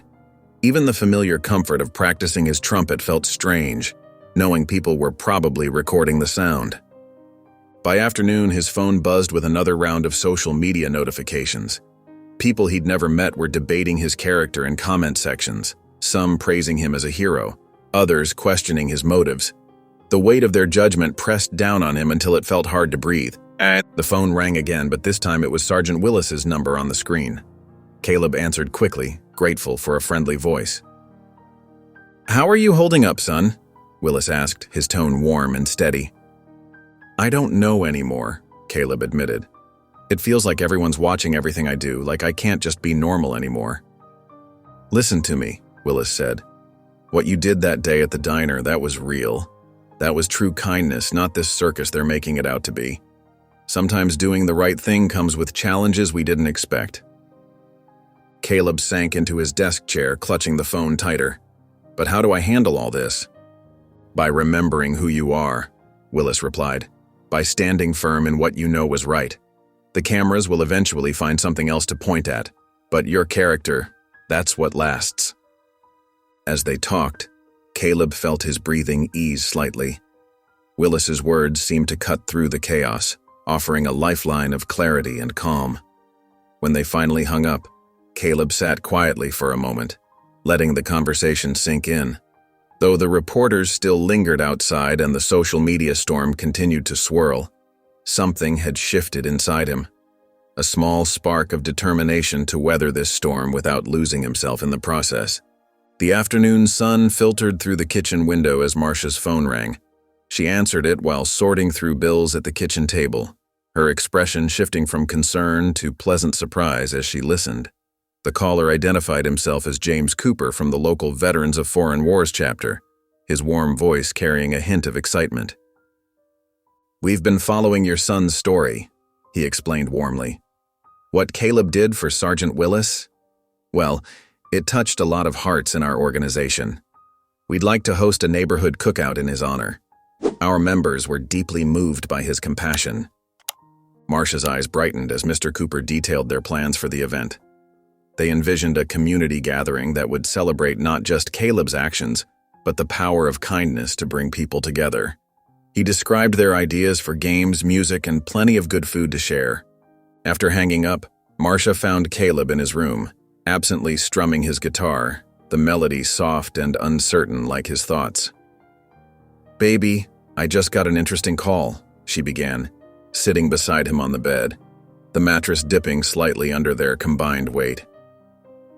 As she shared the veteran's proposal, she watched his expression carefully, noting every flicker of emotion that crossed his face. Caleb's fingers stilled on the guitar strings, the last note fading into silence. "I don't know, Mom," he said quietly, his shoulders hunching slightly. "Everyone's already talking about me so much. A whole cookout seems like—" He trailed off, searching for words, his discomfort evident in every movement. His phone buzzed. It was Sergeant Willis. Marcia smiled knowingly. The veteran had become a steady source of support over the past few days, calling regularly to check on Caleb. Caleb put the call on speaker, the familiar voice filling the small bedroom. "I heard about the cookout idea," Willis said, his voice crackling through the speaker with characteristic warmth. "I know you're hesitant, Caleb, but think about what this could mean for everyone. It's not just about you anymore. It's about showing people how to come together instead of taking sides. Sometimes the best way to heal divisions is to share a meal together." Caleb picked at a loose thread on his jeans, his brow furrowed in thought. "You really think it could help?" "Sometimes people need a reason to put aside their differences," Willis replied, his voice steady and reassuring. "This could be that reason, and I'll be right there with you." After some more discussion, weighing the pros and cons, Caleb nodded slowly, his expression clearing. "Okay," he said, straightening his shoulders. "Let's do it." Within hours, colorful flyers began appearing around town, their bright colors catching the eye of passers-by. They featured a simple but eye-catching design with the words, "Community Cookout, Celebrating Kindness" across the top, accompanied by cheerful illustrations of people gathering together. Local businesses, touched by the story, eagerly offered to donate food and supplies. The Veterans Organization coordinated with neighborhood groups to spread the word, creating a network of support that grew by the hour. As Marcia drove Caleb home from school the next day, they noticed people stopping to read the flyers posted in shop windows. Some smiled and pointed, while others took photos with their phones, sharing the news on social media. At the grocery store, they overheard excited chatter about the upcoming event, the conversations carrying a tone of genuine enthusiasm. "Did you see they're having a cookout? The whole town's talking about it. I heard it's to support that young man who helped the veteran. Such a wonderful idea. We should go. Might be nice to see everyone come together for once. Lord knows we need more of that these days."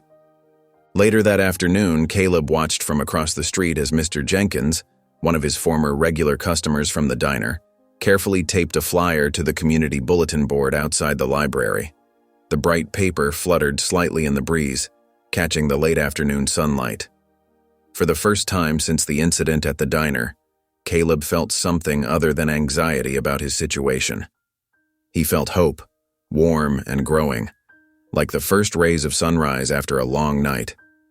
The morning sun streamed through the kitchen window as Caleb woke to the familiar sound of his mother moving about the kitchen. The warm, comforting aroma of freshly baked cornbread filled their small apartment, making his stomach rumble. The scent brought back memories of Sunday dinners and family gatherings, a reminder of simpler times.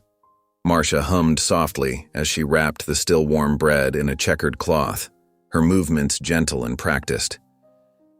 "Morning, baby," she called out when she heard his footsteps. "I thought we should bring something special to share. Your grandma's recipe always brings people together." At the park, Caleb and Marcia were greeted by a sight that made them pause in wonder. The usually quiet space had been transformed into a vibrant celebration. Red, white, and blue bunting decorated the pavilion, fluttering like patriotic butterflies in the morning light, and hand-painted banners proclaiming community and compassion swayed gently in the morning breeze. Long tables lined with checkered cloths stretched across the grass, already laden with dishes brought by early arrivals, casseroles, pies, and countless covered plates that promised delicious surprises. Children darted between the tables, their laughter carrying across the park like wind chimes in the breeze.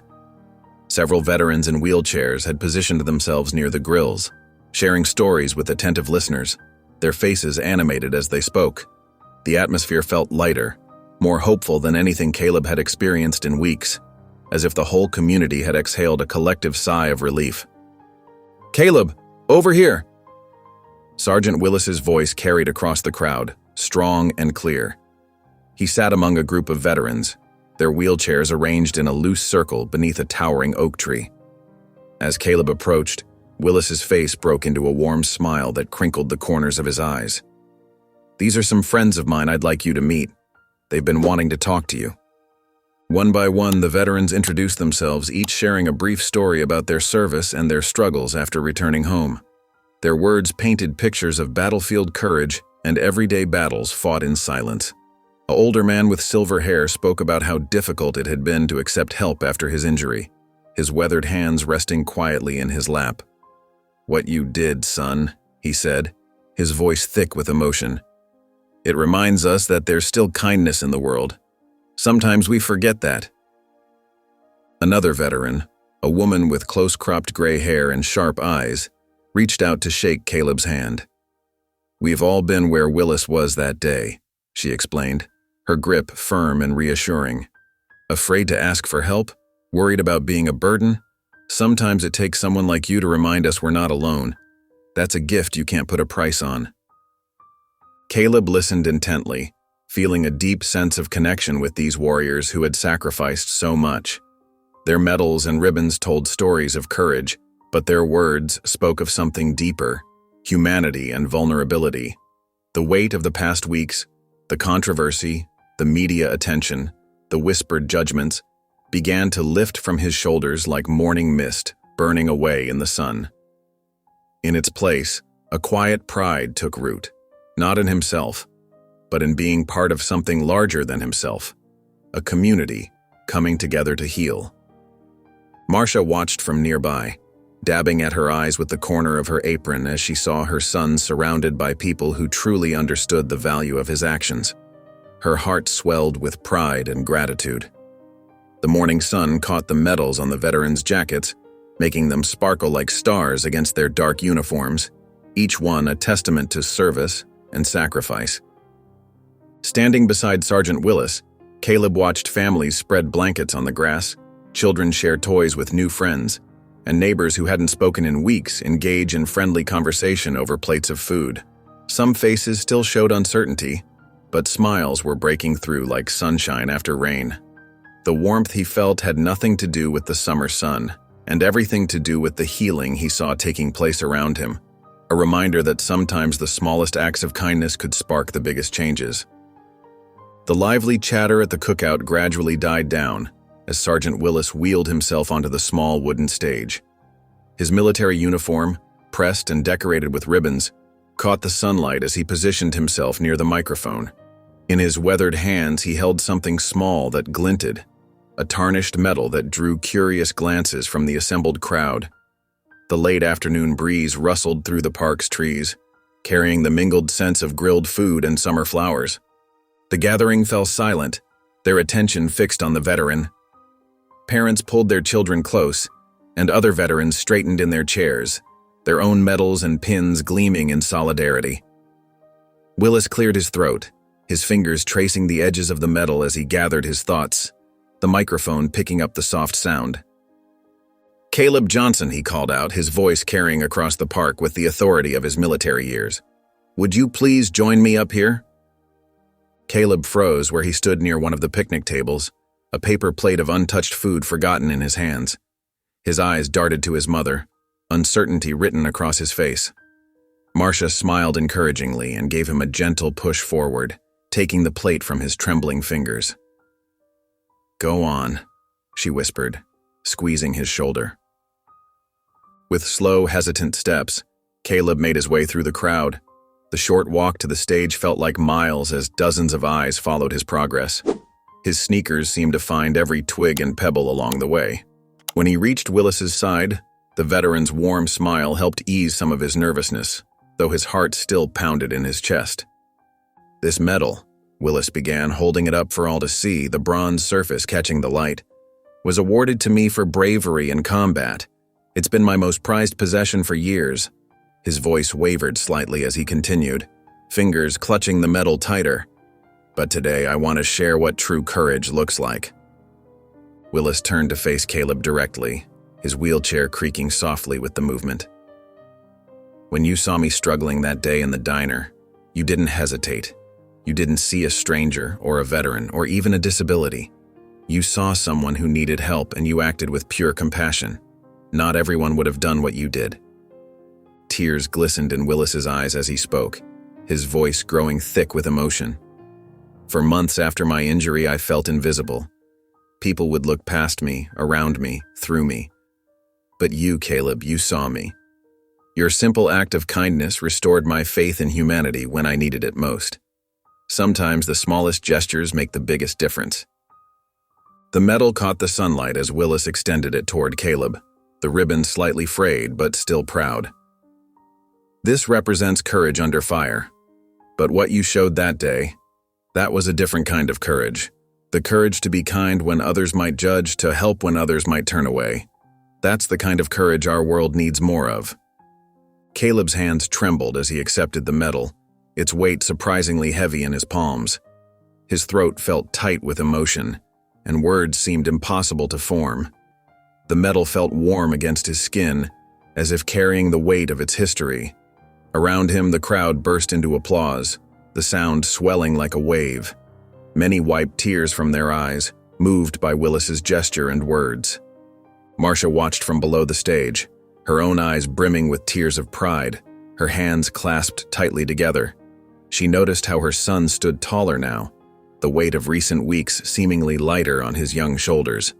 The medal in his hands represented more than just Willis's gratitude. It was a symbol of validation from someone who truly understood the value of compassion, a reminder that doing the right thing mattered, even when it came at a cost.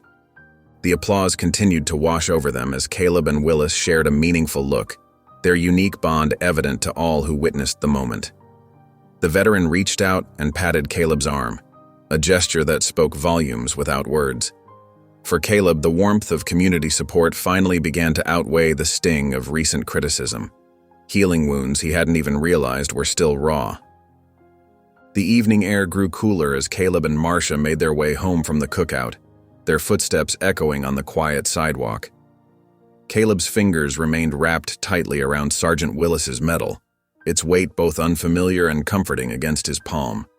Every few steps he glanced down at it, still processing the significance of the gesture, admiring how the streetlights caught its polished surface. "I can't believe how many people came," Marcia said, her voice warm with happiness. "Did you see Mrs. Turner bringing those huge trays of cookies? That woman must have been baking all day yesterday." Caleb nodded, a small smile playing at his lips. "And remember when that older veteran, Mr. Rodriguez, told us about his service dog? I never knew they could do so many things to help. The way his dog could even pick up dropped keys was amazing. The whole community really showed up for you today, baby." Marcia squeezed his shoulder gently, her touch lingering with maternal pride. Those veterans' stories were something special. Each one of them had something meaningful to share. "They made me feel like I wasn't alone anymore," Caleb admitted, thinking back to how the other veterans had shared their own experiences of kindness received and given. His voice grew softer as he added, "Like maybe everything that happened wasn't so bad after all." As they climbed the stairs to their third-floor apartment, the old steps creaking beneath their feet, Caleb felt lighter than he had in weeks.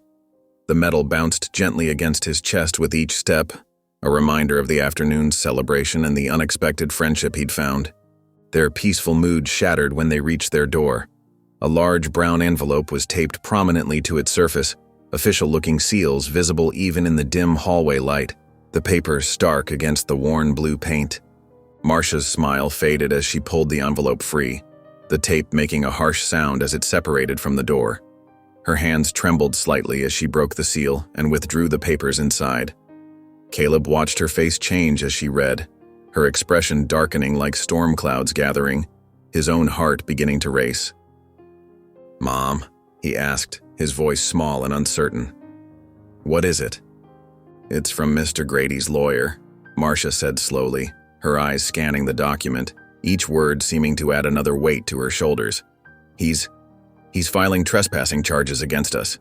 Says you disrupted his business and caused financial harm." The joy of the cookout evaporated instantly, like morning dew under a harsh sun.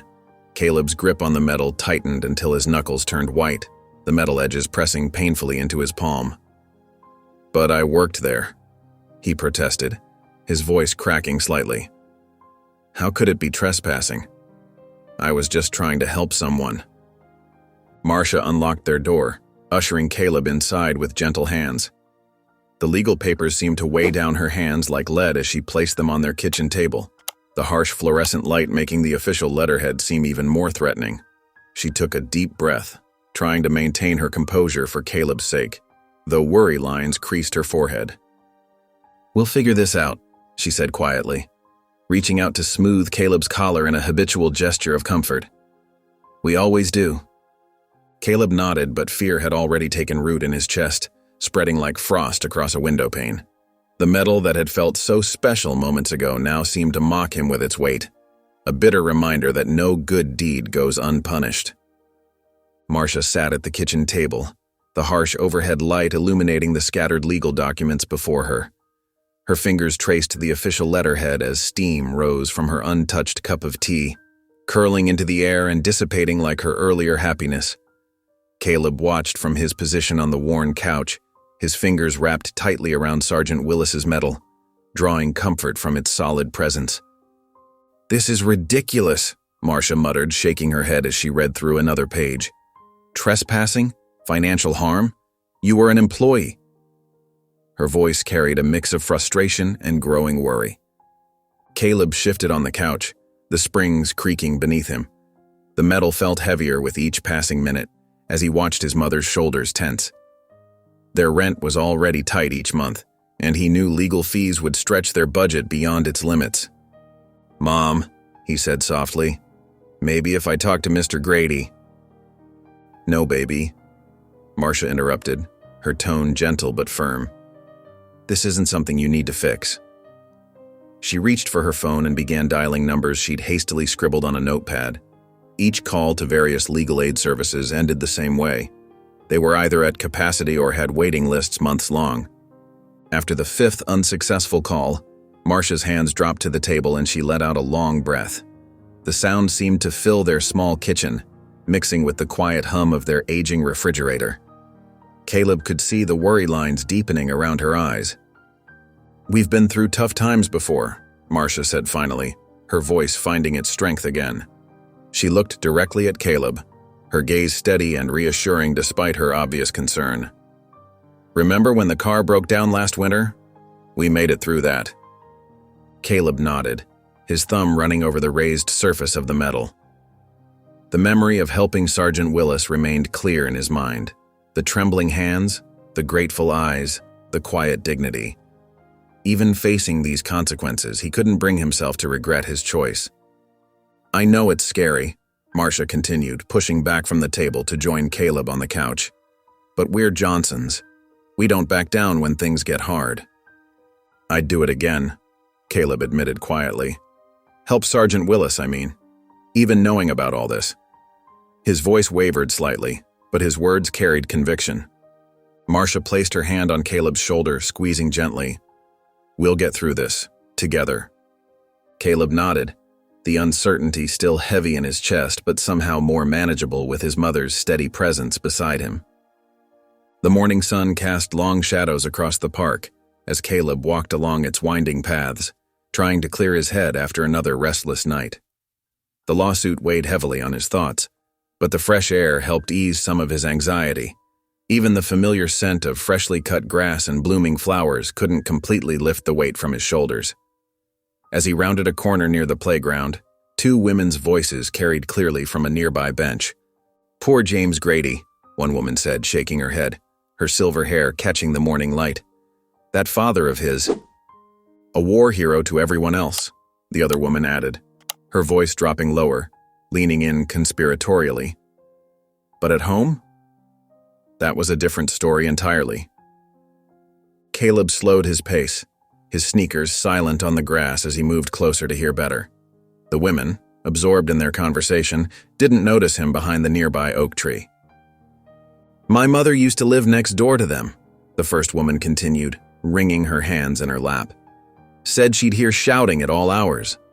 The father, what was his name? Robert? He'd come home from the VFW hall in such states. Everyone in town praised him for his service, but young James had to watch his father fall apart," the second woman finished, shaking her head sadly.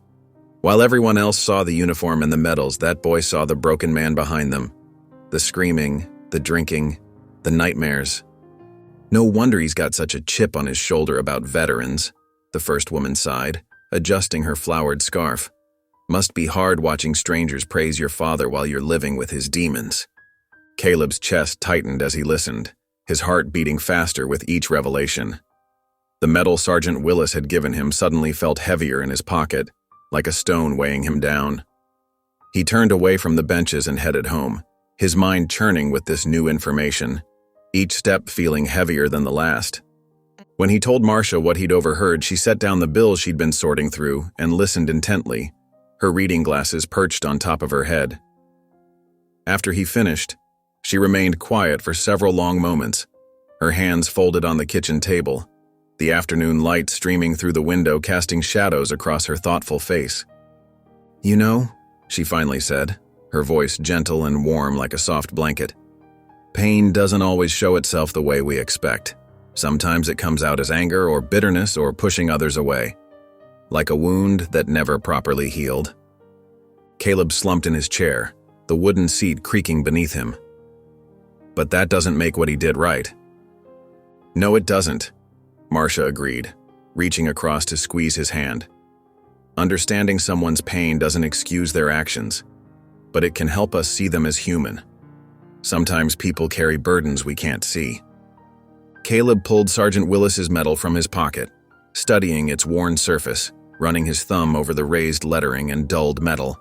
The same military that had given Mr. Grady's father honors had left him battling demons that affected his whole family. The same uniform that commanded respect in public had become a symbol of pain in private, a reminder of what had been lost. "I'm still mad at him," Caleb admitted, his voice quiet, barely above a whisper. "For firing me, for the lawsuit." "That's okay," Marcia said, her eyes full of understanding. "You can understand someone's hurt and still be angry about how they treated you. Both feelings can exist at the same time." Caleb sat in silence, turning these thoughts over in his mind like smooth stones in a river. The situation felt more complicated now, layered with history he hadn't known existed. While his anger toward Mr. Grady remained, it was now tinged with something else, a reluctant understanding of how past pain could shape present actions, how trauma could echo through generations like ripples in a pond. The late afternoon sunlight filtered through the kitchen window, casting long shadows across the table where Marcia sat with her head in her hands. The stack of legal papers seemed to mock her from their scattered position on the worn tablecloth, each page filled with intimidating legal jargon that made her stomach churn. A sudden knock at the door broke through the heavy silence, echoing through their small apartment. Caleb moved from his spot on the couch to answer it, his sock-covered feet padding quietly across the floor. He found Ms. Albright standing there with a warm smile that immediately brightened the hallway. Her silver hair was neatly styled and she carried a leather briefcase that looked important, its brass buckles gleaming in the hall light.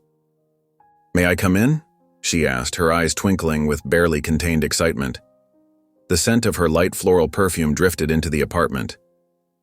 Once seated at the kitchen table, Ms. Albright wasted no time delivering her news, her enthusiasm practically bubbling over. "The Veterans Organization has made a decision," she announced, opening her briefcase with practiced efficiency. "We're going to cover all your legal fees, and we've secured a wonderful lawyer who's taking the case pro bono. He's one of the best in the city." Marcia's hands trembled as she lowered them from her face, hope beginning to replace the worry in her eyes. "Are you serious? This isn't some kind of joke?" "Absolutely." Ms. Albright nodded firmly, pulling out some papers and spreading them across the table. "And that's not all. The community is really coming together for you both. You wouldn't believe the outpouring of support we've seen." As she spoke, relief washed over Marcia's features, softening the tired lines around her eyes.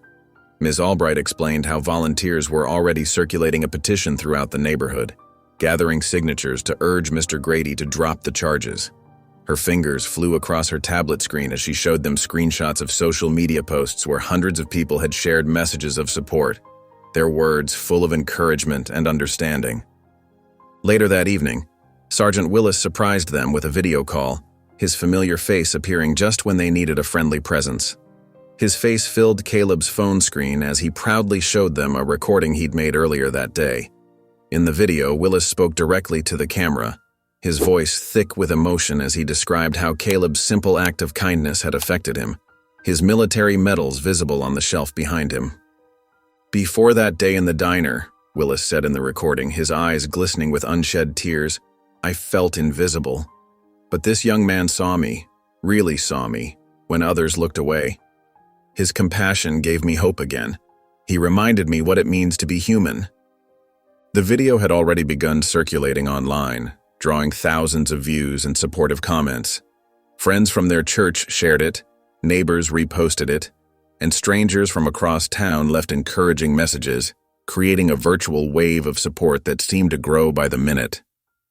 "Look at this one," Caleb said excitedly, scrolling through the comments on his phone. "This is what real courage looks like. And here's another. This young man represents the best of our community. Mom, people really understand."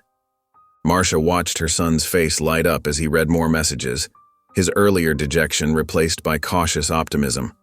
The weight of the lawsuit still existed, but it felt lighter somehow, shared among all these people who believed in them. Their small apartment, which had felt so isolated just hours before, now seemed connected to a web of support that stretched far beyond their walls, wrapping them in a blanket of community care. Ms. Albright stayed for another hour, her briefcase open on the table as she went over preliminary details about their legal representation and answering questions.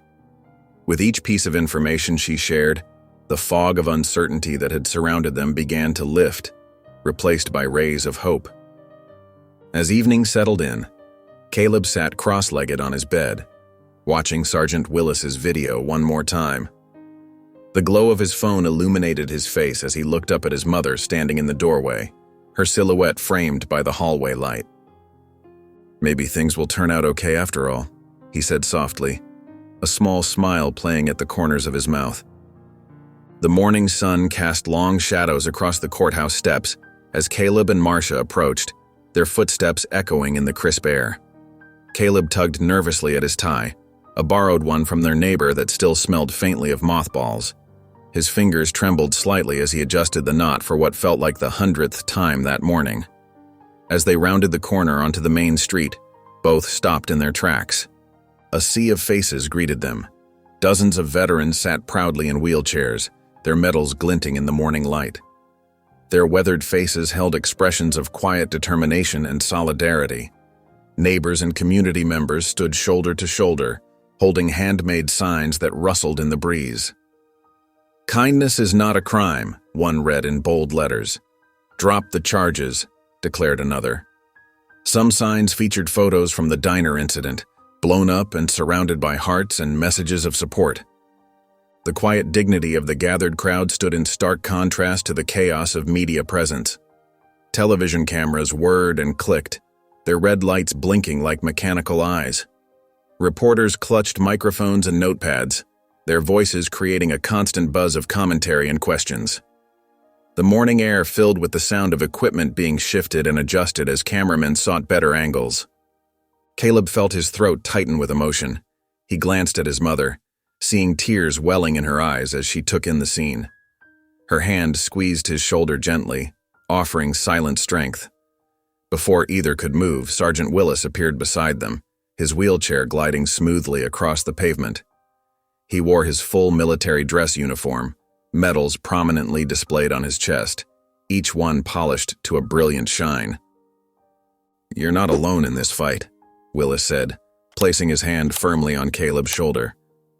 The warmth of his touch seemed to steady Caleb's racing heart. His eyes held a fierce pride as he looked at the young boy who had shown him such kindness. The crowd began to part like a gentle wave, creating a path toward the courthouse doors. As Caleb and Marcia walked forward, camera flashes erupted around them, capturing their every step. The bright bursts of light created a surreal atmosphere in the morning air.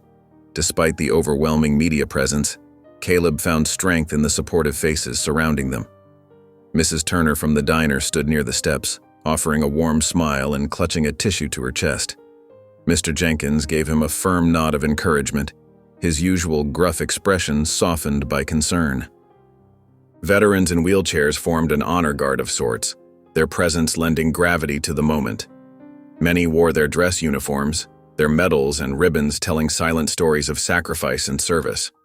The morning sunlight caught on brass buttons and silver stars, creating tiny points of light along the path.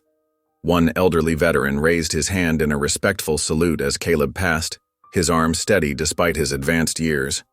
The scene transformed what had felt like a personal battle into something larger. Looking at the gathered crowd, Caleb realized this case had become about more than just his actions at the diner. It represented a community's stand for kindness, understanding, and the recognition of human dignity in a world that often seemed divided. The faces before him reflected every age, background, and walk of life in their small town.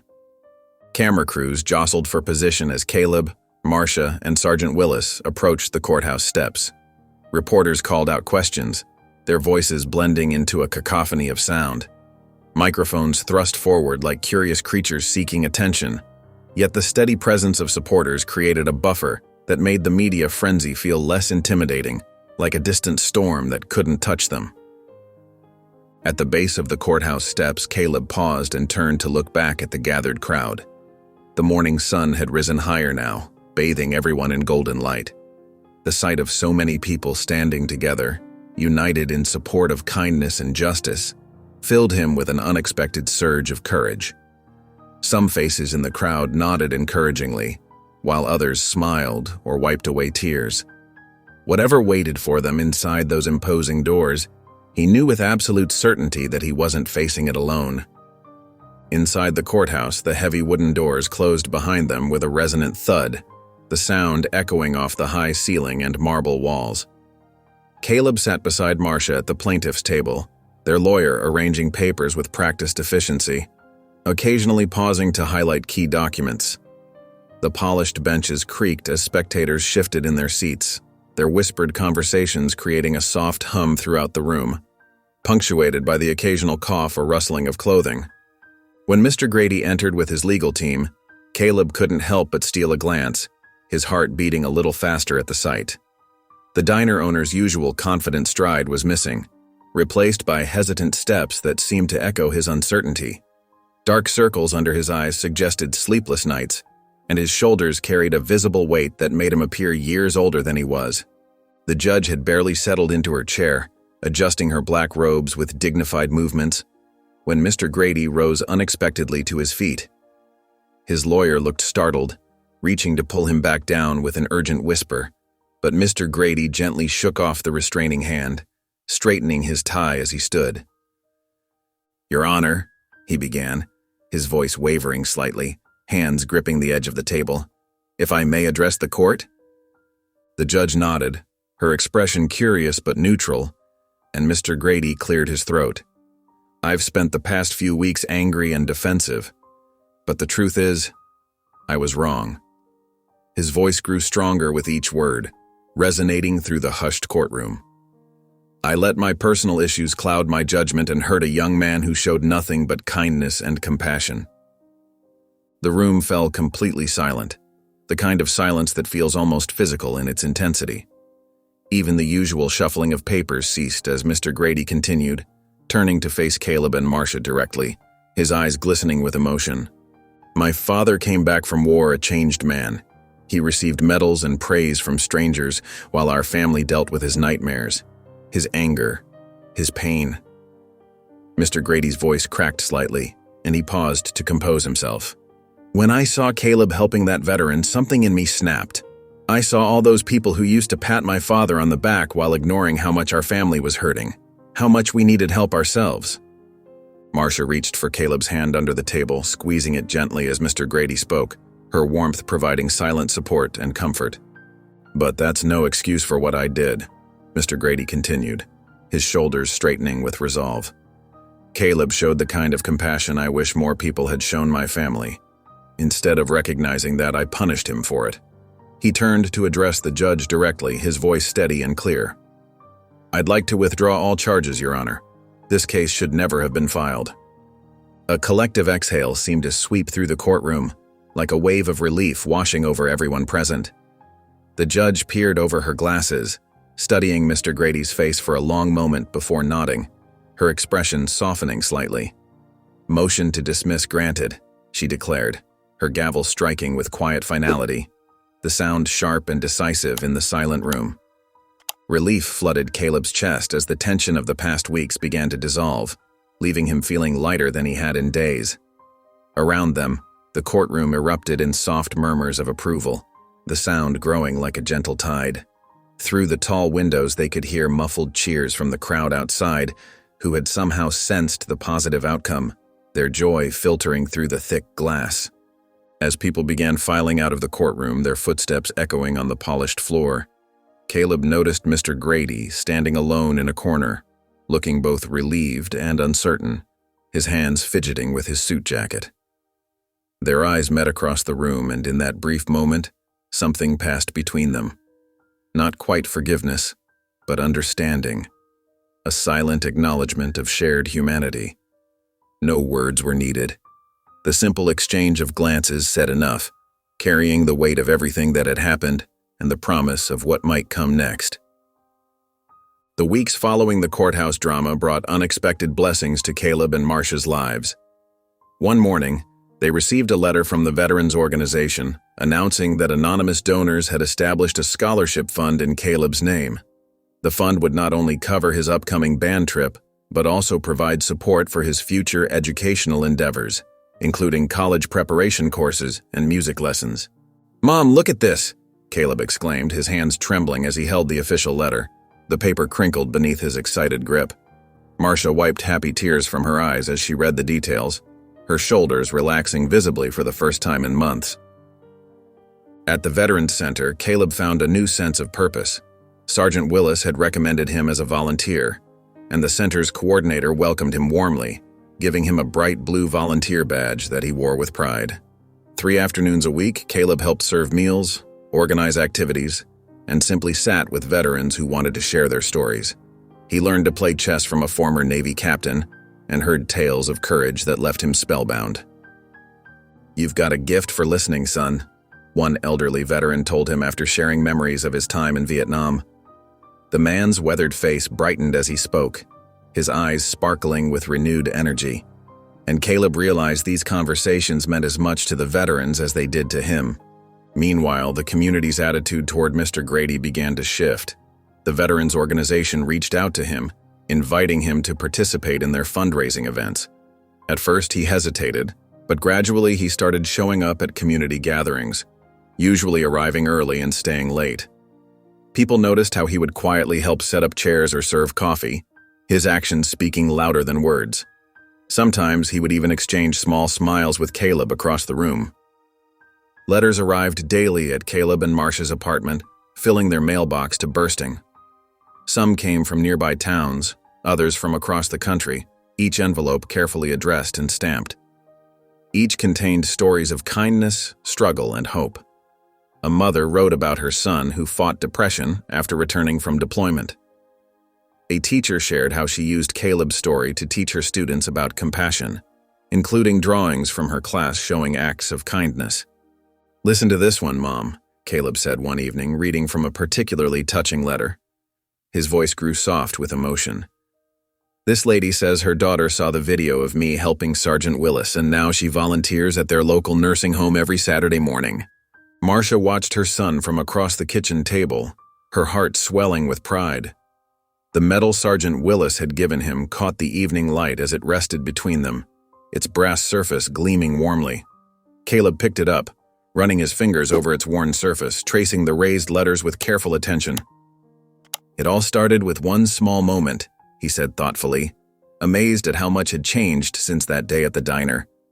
The memory felt both recent and distant at the same time. Marcia smiled warmly, reaching across to squeeze his hand. Her touch was gentle but firm, grounding them both in the present. And look at how far that moment has carried us. Their small apartment, which had once felt heavy with worry, now hummed with a different energy. Pictures from volunteer events decorated their walls, showing smiling faces and shared moments of joy. Thank you cards filled their windowsill, creating a colorful display that caught the sunlight. The space that had witnessed their fears now held their hopes for the future, transformed by the power of one simple act of kindness. If you enjoyed the story of Caleb and Sergeant Willis, I hand-picked this next story that you will enjoy. Please don't miss this one. Click here to watch it.